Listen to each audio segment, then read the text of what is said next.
Magandang araw sa inyong lahat at kahit na medyo ganito ang panahon ay kinakailangan po nating mag-aral. So, welcome sa unang pinaka-topic natin po sa ating subject na SOSLIT.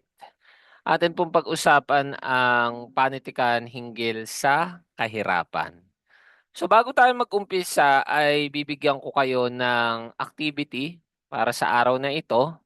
Gusto kong sagutin niyo siya base sa pagkakaunawa nyo at matapos ang aking pag-explain. Okay? So, para sa unang tanong, bakit kaya marami sa mga akdang Pilipino ang nagpapatungkol sa kahirapan? Pangalawa, gusto kong magsaliksi kayo ng mga akdang pangpanitikan hinggil sa kahirapan, lokal na akda ang kailangan yung mahanap, at alamin kung ano-ano ang mga kadalasang dahilan ng paghihirap ng karamihan sa mga Pilipino. Isulat ninyo ang title at kinakailangang 3 pataas ang mahanap nyong akdang pampanitikan. So, isulat ang titulo at bigyan ng kaunting summary at ilagay ang link ng nahanap nyong akdang pampanitikang lokal na patungkol sa kahirapan. Ano nga ba ang kahirapan? Sabi dito, ito ang kadalasan nating tinutugon ng pansin dahil ito ang isa sa mga sitwasyon na hinaharap ng ating bayan kung saan marami ang naaapektuhan, lalo na ang kabataan. Alam naman natin na ang kahirapan o poverty ay isa sa mga isyong hindi natin masolusyonan simula pa noon magpasa hanggang ngayon at maaaring sa hinaharap. Kasi kahit anong gawin nating solusyon dito, kung patuloy at patuloy ang mga gawaing nagpapasibol at hindi pumuputol sa kahirapan, ay hindi ito matatapos. At ang mas naapektuhan dito ay ang kabataan. Ibig sabihin nito ang mga bata. Maging kayo na mga mag-aaral, yung mga wala pang kakayahan, yung hindi pa handang harapin ang totoong hamon ng buhay.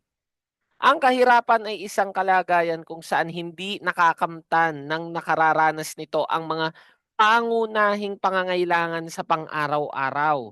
Kabilang narito ang pagkain, kasama dito yung solid at ang tubig, tirahan, damit, edukasyon, at pamilya at iba pang bagay na alam nating kailangan natin sa pang-araw-araw nating pagkilos. Kung hindi mo ito nakakamit, masasabi mong isa kang mahirap. Bakit nga ba hindi nakakamit ang mga bagay na 'to? Tingnan natin sa sanhi ng kahirapan. Una dito ang kakulangan sa edukasyon. Hindi lang naman dito sa Pilipinas kulang ng edukasyon eh. At hindi rin natin masasabi na kulang ng edukasyon dito sa Pilipinas. May mga libreng edukasyon. Hayaan niyong basahin ko sa inyo kung ano ba ang pinaka-idea ng kakulangan sa edukasyon. Sabi dito, isa sa pinakamalaking problema ng mga taong nakararanas ng kahirapan ay ang kakulangan sa edukasyon. At napakalaking aspeto nito kapag ito ang nawala sa iyo. Hindi katulad ng sinasabi ng karamihan ngayon na side hustle, eh makakaahong ka na sa kahirapan.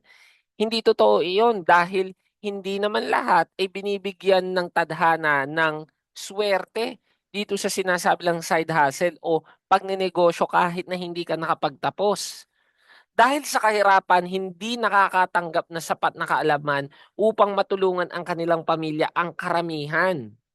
Kahit pa sabihin mong kaya mo magbilang at magsulat, pagdating doon sa aspeto na kasama na ang pakikipagsalamuha, pakikipagpalitan, kapag kinulang ka sa mga bagay na yun, ay masasabi talagang mahirap ka at ang punot dulo nun ay ang kakulangan sa edukasyon. Masasabi nating dahil hindi ka nakapag-aral. Ang edukasyon ay importante dahil ito ay ang tanging na hindi kailanman mananakaw. Aminin man natin o hindi, ang mga material na bagay na naipupundar natin, hindi natin maisasama yan sa huling hantungan. Ngunit itong katalinuhan, kahit anong mangyari, hindi ito makukuha sa atin. Isang magandang halimbawa ng namatay si Albert Einstein. Isa sa mga kilalang sayantipiko dahil sa kanyang formula na E equals to mc square. May nakuha ba sila mula doon? Oo, konsepto. Inaral nila. Ngunit yung mismong talino ba ni Albert Einstein nakuha nila? Kahit pa sabihing nakapreserve ang utak ng isang napakatalinong tao, makukuha mo ba ang katalinuhan galing lamang sa utak? Ito ang nakakapaghulma sa ating kaisipan at kakayahang maging matagumpay sa buhay. Aminin man natin o hindi, yung mga nakakatapos kahit papaano may nararating sila. Baka sabihin ng ilan sa inyo, "Sir, yung iba nagnenegosyo, nakaka alam mo yun, nakakaangat sa buhay dahil may tumutulong, may kapwa Pilipinong tumataguyod." Pero sa dami ng mga taong gumagawa ng mga yun, lahat ba'y nakikita nyo sa rurok ng tagumpay? Mangilan-ngilan lang. So, hindi natin masasabi na talagang yun ay isang dahilan upang maging successful. Kapalaran ang sinasabi kapag ganun ang ginagawa.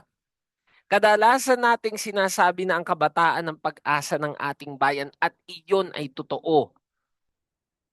Nasabihan rin naman kami noon kaya nga ilan sa amin ay nagsumikap. Kagaya ko, kung tutuusin, okay ang dati kong trabaho. Ngunit nung nakita ko ang kagandahan ng edukasyon, ang pagtuturo, ang pagbibigay nito ngayong 21st century, itinuloy-tuloy ko siya. At aminin man natin o hindi, napamahal ako sa propesyon na 'to. Kaya iminumulat ko ang karamihan sa kabataan kasi hindi ko masasabing lahat. Dahil kahit anong gawin naming pagtuturo, kung ikaw mismong may katawan ang hindi nagpupush para maging successful habang nag-aaral ka, it would be useless. Pero ano ang nangyayari sa ating kinabukasan kung ang kabataan sa hirap ng bayan ay tila hindi makakapagtapos? Dadagdag sa populasyon ng mga kapos sa kaalaman. Dadagdag sa populasyon na hindi makakuha ng magandang trabaho. Dadagdag sa populasyon na magiging asa sa gobyerno. Dahil dito, ang karamihan sa kanila ay napipilitang maghanap ng trabaho kung saan ang sahod ay mababa lamang.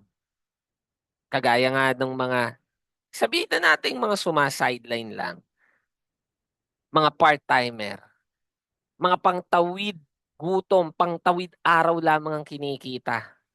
Hindi katulad ng, aminin man natin o hindi, kapag nakapagtapos ka, makakakuha ka ng trabahong alam mo magiging secured ka. Pero hindi pa rin ganun eh. Bakit? Dahil dito sa pangalawang dahilan, ang kawalan ng trabaho. Ito ang nagdudulot sa kahirapan. Bakit mawawalan ng trabaho? Kasi hindi nakapagtapos, hindi siya fit dun sa requirements ng profession na gusto niya. Ukol sa ating ekonomiya at sa overpopulation, hindi na sapat ang bilang ng trabaho sa dami ng mga nagtatapos. Kagaya ninyo, ilang kayong mga magsisip pagtapos sa mga kursong inyong kinukuha? Sabi ko nga, pagkataon sabay-sabay kayong mag-apply sa isang kumpanya na nangangailangan lamang ng 2 hanggang 3. Papaano yung matitira? Maghahanap sa ibang kumpanya. Papaano kung hindi hiring? Maghahanap ng trabaho na kahit hindi akma sa kanilang tinapos. Dahil dito wala silang pagkakakitaan upang masuportahan ng kanilang mga pamilya sa pang-araw-araw na pangangailangan. Not unless madiskarte. Yun na nga yung sinasabi ng iba, sir, dumidiskarte. Pero hindi nga po lahat ay nasusolusyonan ng diskarte. Kasi sa dami na nagtitinda ng mga street food, sasabay ka pa. Anong magiging laban mo dyan? Pare-parehas lang naman kayo ng magiging produkto. Sa mga nagbebenta ng damit, sasabay ka pa. Anong maiiba dyan? Disenyo, yung approach mo sa mga mamimili. Guys, aminin man natin o hindi, kung hindi tayo magsisikap at iaangat natin ang sarili natin, laban. Gamitin natin yung salitang laban kasi isang competition pa rin po ang pag-aaral. Kumbaga, it is a healthy competition where you treat your classmates as an opponent that you need to stand out.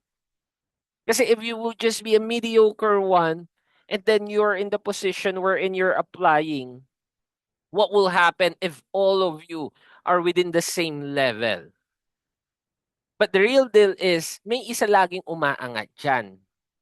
At yung umaangat at nakakita ng oportunidad na mangamkam, itong sumunod naman ang nangyayari, korupsyon.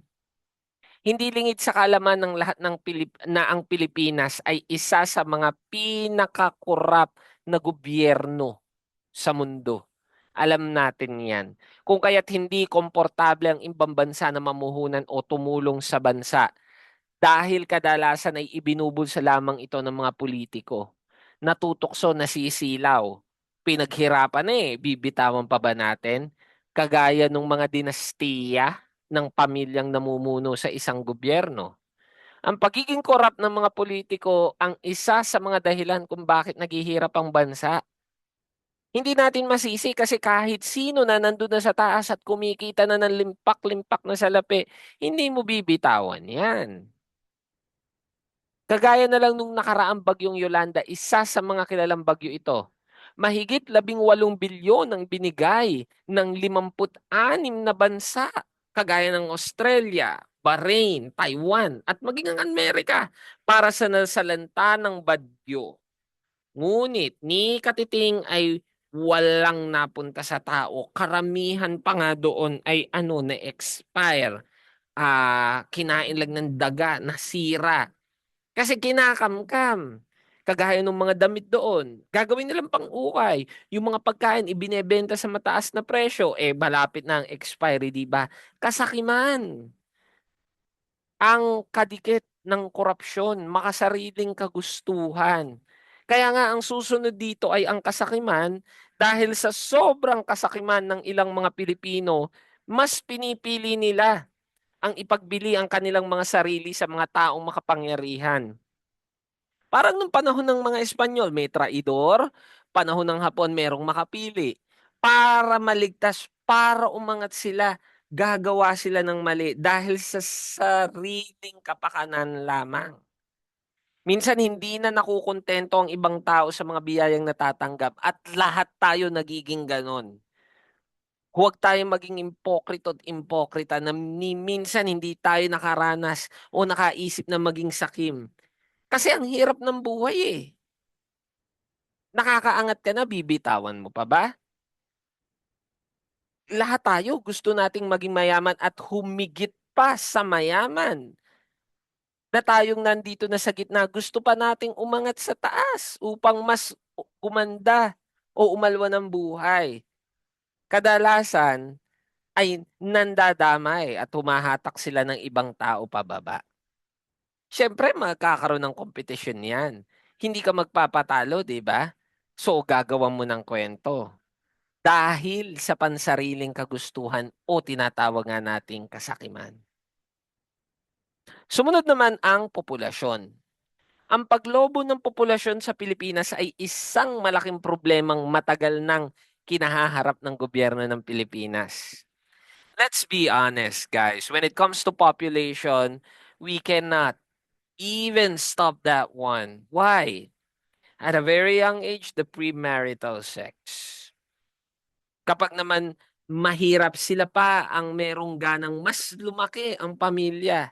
Ika nga sa biro-biroan ng mga mahihirap, hindi uso ang kuryente sa kanila. Isang problemang hindi mahanap-hanapan ng solusyon. Kasi kontra ang simbahan sa family planning. Kontra rin naman sila sa ginagawa ng ibang bansa na mercy killing. Kasi gawa daw yan ng Diyos. Wala tayong karapatang kitilin.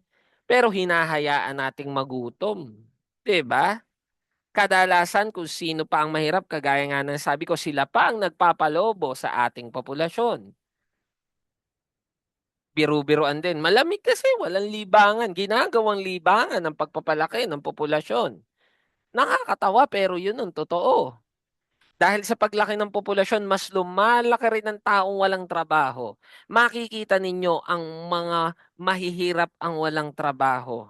Tayong nasa gitna, nakakaranas tayo ng kahirapan pero kahit papano meron tayong solusyon dahil may natapos tayo, nakakapagtrabaho tayo, ngunit silang nandun sa laylayan ng lipunan. Sila yung kulang sa kaalaman, sila pa yung mas marami ang bilang ng pamilya at hindi nakakatanggap ng sapat na benepisyo mula sa gobyerno, pero mareklamo sila. Pero sila ang gumagawa ng dahilan bakit sila nahihirapan. Kasi etong sumunod ang nangyayari, kawalang disiplina. Sabi nga nila sa panahon ngayon sa Pilipinas, optional na lang ang pagsunod sa batas. Ika nga. Kasi merong kakilala system, palakasan, anak ni ganito, kamag-anak ni ganito. Marami kong kilalang ganyan. Okay? Na talagang ipagmamalaki na ganito ang pamilya nila, na kayang-kaya nila, maraming kakilala, parang lahat kamag-anak. Lalo ang mga kabataan ngayon. Sabi maging ang mga kabataan ngayon ay hindi na natatakot sa batas, 'di ba? Kumbaga parang sa Korea na hindi pwedeng makulong ang kabataan kasi minor eh. Eh dito pwede kasi may boys town. Kailangan nating maging disiplinado, guys, at matakot sa mga otoridad. Pero baka sabihin nyo, Sir, kadalasan otoridad din ang sumusuway. Oo, hindi natin maaalis yun. Pero may mangilan-ngilan pa rin na talagang tumitindig sa binitawan nilang pangako. At ang mga otoridad ay nandiyan para matuto tayong sumunod sa mga patakaran. May mangilan-ngilan pa rin. Hindi ko maitatanggi. Kasi kagaya nung nabanggit ko sa inyo, okay, may kakilala ko parang lahat na yata sa lugar nila, kamag-anak, pinsan. Sa lahat yata ng ahensya ng gobyerno, may kakilala sila. Kaya malalakas ang loob. Mula sa matanda hanggang sa bata, ganun ang mindset. Marami nang nagdaang matatalinong namumuno sa ating bansa.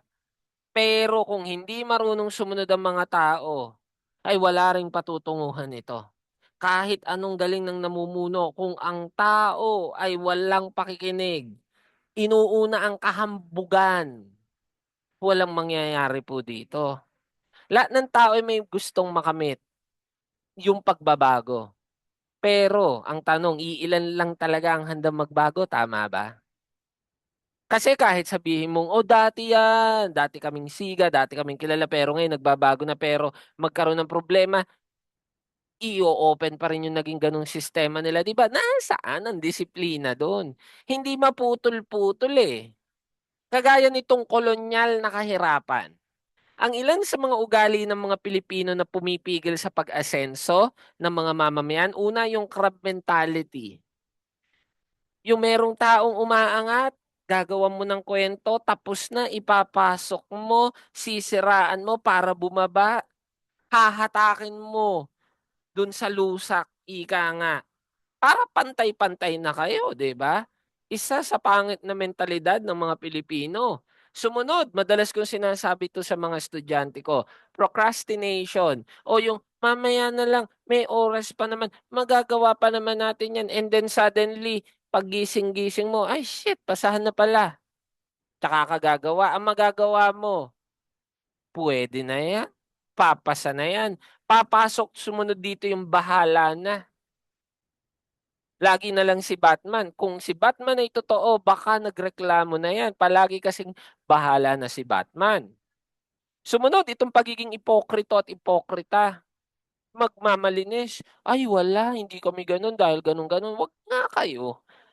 Ay hindi ko naisip yan. Diyos ko po, lahat tayo nakaranas kagaya nung kanina. Yung pag-iisip na maging sakim sa iba. Kasi napakahirap nga di ba ng buhay. Ningas ko gon. Sa una lang magaling. May kakilala akong ganyan, oo. Yung tipong nakaligtas sa isang pangit na nakaraan, medyo nagbago-bago, nung bumalik ang kahambugan, ayun, tuloy-tuloy na naman po. Ningas kugon. Filipino time, okay? Yung tipong, may 30 minutes pa, antay-antay tayo. Pagtingin sa oras, shit, 10 minutes na lang, tsaka kikilos. Eto, pagiging tsismoso mas masakit pa ngayon. Okay, boys, tingnan natin 'to, 'di ba? Kasi mas maraming lalaki ngayon ang tsismoso. talo pa ang mga babae at ang mga kapatid natin sa LGBTQI+. Kalalaki, sila pa ang makukuda. Marami ko nung alam. Ito pa, isa pang napakaganda at nakaka-relate ang inyong lingkod po. Paninisi sa ibang tao. Yung tipong pagkalinis-linis mo at ibang tao yung nakikita mo ang dungis pero ikaw sa sarili mo ang nakakakalimot na, ay, walang taong perpekto. Pagsasawalang bahala ng mga patakaran dahil nga sa kakilala system, malakas ang loob, may pera, may pangpiyansa, may tutulong. At ang panghuli, pagiging balat sibuyas. Konting mapagsabihan, konting maitama, magtatampo. Kagaya kahit dito sa paaralan, mapagsabihan mo, bibigyan ka ng mababang score, bibigyan ka ng negative comment. Kung tutuusin guys, alam nyo ang dahilan bakit kayo nandito. Hindi para maging kaibigan ng mga profesor nyo, pero nandito para bigyan kayo ng kaalaman. At sa dami ng mga gawain, kinakailangan nyo para ang isip nyo, talagang nakaredy sa kakaharapin nyo. Dahil hindi laro itong pwestong meron na kami ngayon. Itong laban na ginagawa namin sa pang-araw-araw, ibang-iba ito kesa sa inyo na mga nag-aaral. Kaya sana huwag kayong mag-iisip o magtatampo kapag napagsabihan, nabigyan maraming gawain kasi ito ay para sa inyo paghahanda sa kakaharapin ninyo. Puntahan naman natin po itong imperialismo. Ang pananakop ng ilang bansa noong mga nakaraang panahon tulad ng Espanya, Hapon at US na nagpahirap sa Pilipinas ang tinatawag nating imperialismo. Mga dayuhan na nag-iwan ng mali o masamang impluensya at kultura sa bansa. Kasama po iyon sa masasabi nating imperialismo. Ang patuloy na pakikialam o pagdikta ng US sa pamahalaan ng Pilipinas, isa pa ring imperialismo yun. Masasabing ang mga tulong pinansyal ng malalakas na bansa sa Pilipinas ay isang suhol upang mapaikot ang mapdiktahan ng pamahalaan. Ganito rin po yan para mas madali niyong maintindihan. Ang isang tao kapag nadiktahan ng ibang tao, nabigyan ng kwento na ikakasira nung isang tao, nandun pa rin yung pagiging imperialism kasi you're trying to manipulate or control those people by spreading those kinds of rumors. Not unless may utak yung tao na sasabihan mo. Kaya masasabi mo na ang tao na didiktahan ng iba ay bobo. Kasi maniniwala ka without even hearing out the other side. Mga pera na hindi naman napupunta sa tamang proyekto kung di nahuhulog din sa bulsa ng korupsyon, imperialismo pa rin po iyon. Mga perang suhol upang mapalakas ang kanilang mga pansariling layunin na nagbabaon sa kahirapan ng Pilipinas, imperialismo pa rin po iyon. Maging ang pagpasok ng globalisasyon, maituturing din po nating imperialismo. Bakit? Kung saan ang mga dayuhan at mayayamang kapitalista na nagmamay-ari ng iba't ibang kumpanya ang siyang nagdidikta sa pamahalaan upang sikilin ang karapatan ng mga manggagawa. Kasi ganito yan 'di ba? Kagaya sa mga trabaho, yung boss meron niyang mga underlings. Yung underlings meron niyang mga kontroladong tao. Siyempre, sino ba naman papakinggan ng boss? Siyempre, yung underlings. Not unless the boss has on his right mind to listen to the employees. But most of the time, they will listen to those underneath them, not to those who are at the lowest part or yung mga manggagawa. Okay? At ang pagsasani puwersa ng pamahalaan at kapitalista ay siyang dumudurog sa unyon na siyang pumapatay sa karapatan ng manggagawa upang magkaroon ng tamang pasahod, benepisyo at hustisya. Let's be honest. Kapag ang gobyerno ay nakontrol ng mayayaman, apektado ang tao. Not unless the government is really pro-people. Kagaya sa mga kumpanya, pro-employee kuno. Pero hindi naman nakikinig sa sumbong ng empleyado. Maituturing nating isang pang-aalipin o modern slavery ang pagsahod sa mga manggagawa o pasahod sa mga manggagawa. Kasi kung tama lang ang presyo ng bilihin, you wouldn't hear others who would request for a salary increase. Kumpara sa mga kinikita ng higanteng korporasyong dayuhan, 'di ba? Ang laki ng ini-invest nila pero ang liit na napupunta sa tao. O kung malaki man ang napupunta sa tao, grabe ang ibinibigay nilang trabaho. So, doon po umiikot ang idea ng pagkakaroon ng isang imperialismo. Sumunod naman po ay ang feudalismo or feudalism in English. Nang ipinatupad o ipatupad ang Agrarian Reform Program, hindi ito lubusang naipatupad ng pamahalaan. Dahilan na ang mga nagmamay-ari ng malaking lupaing sakahan ay pagmamay-ari pa rin ng makapangyarihan sa lipunan at ng gobyerno. Parang wala pa sa history ang nakakita ko ng isang mahirap na taong may-ari ng isang lupain dito sa atin. Mostly mga kilalang tao ang nagmamay-ari niyan. Sabihin na natin yung issue ng Hacienda Luisita. Sino bang nagmamay-ari nun? Aquino Cuangco. Kaya ang nangyari sa mga magsasaka, nung hindi nila makuha ang kalang gusto, sila ay nagalit. Pero gumante ang pamilyang nabanggit. At yun ang tinaguri ang The Hacienda Luisita Massacre. Nariyan din ang malalang pagpapalit ng mga lupang agrikultura upang gawing industrial, bahayan at golf courses ng mga mayayaman. Karamihan dito sa parting Pakanlubang, Cabuyao, Santa Rosa, ginagawa nilang industrialized section ng Laguna. Kasi maluwag pa eh. Kapunuan pa eh. Pwedeng-pwede pa para naman sa pagkakaroon ng trabaho yan. But haven't they thought na mentras mawala yung mga punong yan, pagdating ng umulan, tsaka bumabaha, eh hindi naman din ganun kaganda agad ang mga water irrigation or yung mga talagang dapat daanan ng tubig kapag bumabaha. Ang nangyayari po dyan, naaagawan ng taniman o saka ng magsasaka. Nagkakaroon tuloy ng kakulangan sa pangunahing lokal na pagkain, kagaya ng bigas. Dahilan upang mag-angkat tayo ng mga pangunahing pagkain, tulad na nga ng bigas sa ibang bansa, nasasabihin naman natin mahal, eh no choice eh dito, hindi makapag-produce ng mura kasi nga nawawalan ng pagtataniman. Isa pang dahilan ng paghihirap ng bansa ay ang matinding kapabayaan ng likas na yaman ng bansa. Ang pagputol ng mga puno na dahilan ng pagbaha or illegal logging, landslide at erosion. Nangyayari yan kasi nawawala yung talagang dapat sumalo nung bumabagsak na tubig. Kasi nga, ginagawa nga pong industrialized sector. Ang pagdumi sa ilog at dagat, pagtatapo, napakasimple pero nakakalimutan natin. Paggamit ng mga nakakalason, paputok at maling paraan ng pangingisda na sumisira sa yamang dagat. Ang kapabayaan ng gobyerno at mamamayan sa likas na yaman ay isang malaking dahilan upang unti-unting mabaon ng bansa sa kamunoy ng kahirapan. At iyon ang totoo. Tayo mismo nagpapahirap sa bansa natin.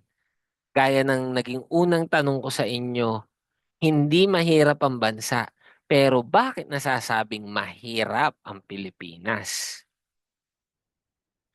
Puntahan naman po natin yung ilan sa epekto ng kahirapan sa kabataan. Ito, napaka-rampant po nito. Maagang pagbubuntis. Karamihan sa mga kabataan ngayon ay nakararanas ng maagang pagbubuntis dahil hindi sila nabigyan ng sapat na impormasyon ukol sa pagbuo ng pamilya at kung ano ang responsibilidad at kahihitnan nito. Aminin man natin o hindi, kahit merong health subject, kahit itinuro ng kahit slight naman kung paano magkaroon ng protection against early pregnancy, hindi pa rin niya nagagawa. Noon, curiosity ang nagiging isang dahilan bakit nagkakaroon ng maagang pagbubuntis. Ngayon, aminin man natin o hindi, natotolerate tayo ng social media. Mass media. Media ang isa sa nagtutulak sa atin. Kagaya na lang ng paglabas nitong Viva Max. Sasabihin may age access. Eh, may paraan sa internet. Hindi natin maiiwasan iyon. Kaya nga dapat magkaroon talaga ng strengthened subject about educating about sex and sexuality. Sa Amerika kasi kahit papaano masasabi natin na meron silang sex education na i-inform. Kasi hindi mo naman masasansala ang kagustuhan ng laman. Aminin man natin o hindi iyan. Kaya lang kapag naituro ang tama at naipakita ang totoong nangyayari, mas mamumulat. Pero maaari yung ibalik sa akin, Sir, meron namang nagpapakita na ituturo, pero bakit ganon? Kasi nga, curiosity, hindi na ipaparamdam mismo. Kaya nga merong mga immersion na nangyayari sa iba't ibang mga school para maramdaman nila. Tumira muna saglit sa ibang school kagaya ng pinanggalingan ko, Letran, nagkaroon ng immersion. Dinala kami, pinatira sa isang bahay. Maayos-ayos yung natira na pero may mangilan-ngilan napatira sa mahirap na pamilya. Kahit papaano, nagkakaroon ng idea ang bata nang maaaring ganun ang mangyari kung ipagpapatuloy nila ang una, di mag-aaral. Uunahin ng pakikipagrelasyon na maaaring mag-end up sa premarital sex, di ba? Kasi aminin man natin o hindi, ito rin ay isa sa mga pinagmumulan ng pagtaas ng populasyon sa bansa. Dahil mas lalong nadadagdagan ang nanganganak oras-oras. Huwag naman tayo maging OA na minu-minuto, di ba? Oras-oras may ipinapanganak. Okay lang sana kung manganganak may susuporta. Merong ganun eh. Kabataan, meron sumusuporta magulang. Paano yung mga walang susuporta? Yung walang-wala na nga, pero naiengganyo pa para magkaroon ng pamilya at hindi lang isa, dalawa, minsan nagiging isang dosena. At ang mangyayari po diyan, kagutuman at hindi payak na kalusugan. Dahil sa karamihan sa kanila hindi nakakatanggap ng paksang pangunahing pangkalusugan kasi nga mahirap. Alangan namang unahin pa nilang umatin ng ganito, aasa na naman sa gobyerno. Kapag kinulang tayo sa tamang mga bagay na makakatulong para magkaroon ng magandang kalusugan ng mga bata, magdudulot ito ng sakit at pag nagdulot ng sakit, dadagdag na naman sa populasyon ng mga nahihirapan. Ang ending up nito, malnutrition. Isa sa pinakakaraniwang sakit sa mga taong nakakaranas ng kahirapan. Yung tipong ang kain nila isa o dun pa sa puntong wala. Ito ay dahil sila ay may kakulangan sa wastos masustansyang pagkain. Kasi mapipilitan ka pa ba naman bumili ng masusustansyang pagkain kung ang kinikita mo ay sapat lamang talaga para maitawid yung gutom para bukas may panglaban ulit sa hamon ng buhay. Kaya maswerte kayo guys na kahit papaano nakakapasok kayo, meron kayong baon, may inuuya, may tirahan, kahit pa sabihin mo maingay si nanay o si tatay, laging inuutusan. Guys, kumpara dun sa mga talagang informal settlers o yung nakatira sa kalsada, lalo ngayong sitwasyon na nag-uulan, di ba? Paano pa uunahin ng tamang pagkain kung ang dapat ay ang kaligtasan muna nila dahil sa nangyayari ngayon na panahon? Meron ako ditong isang halimbawa ng panitikang hinggil sa kahirapan. Ito ay sinulat ni J.P. Lapil at pinamagatang kahirapan. Hayaan yung basahin ko sa inyo ito. Isa sa mga pangunahing problemang kinakaharap ng ating bansa ay kahirapan. Kahirapan na kung minsan ay nag-uudyok sa atin na gumawa ng masamang gawain. Ngunit ano nga ba ang dahilan kung bakit natin ito nararanasan? Dapat ba nating sisihin ang ating gobyerno? O dapat nating sisihin ang ating mga sarili? Isa sa pangunahing dahilan nito ay ang ilan sa mga korap na opisyal ng gobyerno. Kinukuha nila ang kaban o pondo ng ating bansa na para sana sa mga mamamayan. Ngunit napupunta lamang sa bulsa ng mga opisyales. Isa pa, dahilan ang kawalan ng trabaho at ang isa sa tingin ko ay nagiging dahilan ng kahirapan ay ang katamaran ng mga tao. Hindi sila nagtitiyagang maghanap ng trabaho para may maipanggusto sa kanilang pamilya. Kaya naman bilang isang kabataan at mag-aaral, gagawin ko ang lahat ng aking makakaya upang makaahon sa hirap na aking nararanasan ngayon. Sisikapin ko makapagtapos ng pag-aaral upang magkaroon ng maayos na trabaho at magandang kinabukasan. So harinawa, naunawaan ninyo kung ano ang kahirapan at paano hinaharap ito ng bansa. At bukod doon sa activity na gagawin niyo sa araw na ito, ay bibigyan ko kayo ng dalawang assignment. Una ay itong explanation part. Gusto kong sagutan niyo ito at minimum is 1 paragraph. Unang tanong, sa inyong pagkakaunawa, anong definisyon ng kahirapan? Pangalawa, ipaliwanag kung bakit maraming Pilipino ang nakararanas ng kahirapan. At pangatlo, bakit kaya maraming kabataan ang nagiging magulang sa maagang panahon? At kasama pa rin sa assignment ang evaluation. Ano ang inyong magagawa upang makatulong sa mga batang nakakaranas ng kahirapan? Ano-ano ang mga ilan sa sanhi ng kahirapan sa Pilipinas? Bilang isang Pilipino, anong maiaambag mo sa lipunan upang malabanan ang kahirapan sa bansa? At bigyan ng maikling refleksyon ang akdang binigay bilang halimbawa. Dito po sa number 4, ang tinutukoy ko po ay ito. Ang kahirapan na sinulat ni J.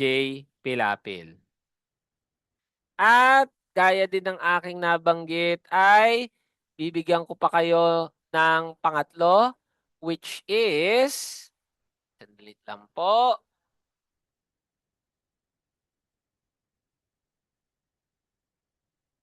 Ayan, hinahanap ko lamang po. Bibigyan ko po kayo ng isa pang dagdag gawain para sa susunod na linggo naman po ito. Okay? Kasi nga po hindi tayo nakapag-discussion nung unang linggo dahil nga sa mga pangyayari, dahil dito sa panganahon, bibigyan ko po kayo ng isa pang presentasyon para sa darating na next week po. Okay, i-upload ko po ito sa ating Google Classroom at kung may tanong, maaari nyo naman po akong i-message. At muli, maraming salamat sa inyong pakikinig. Sir Brian here. Have a wonderful day ahead.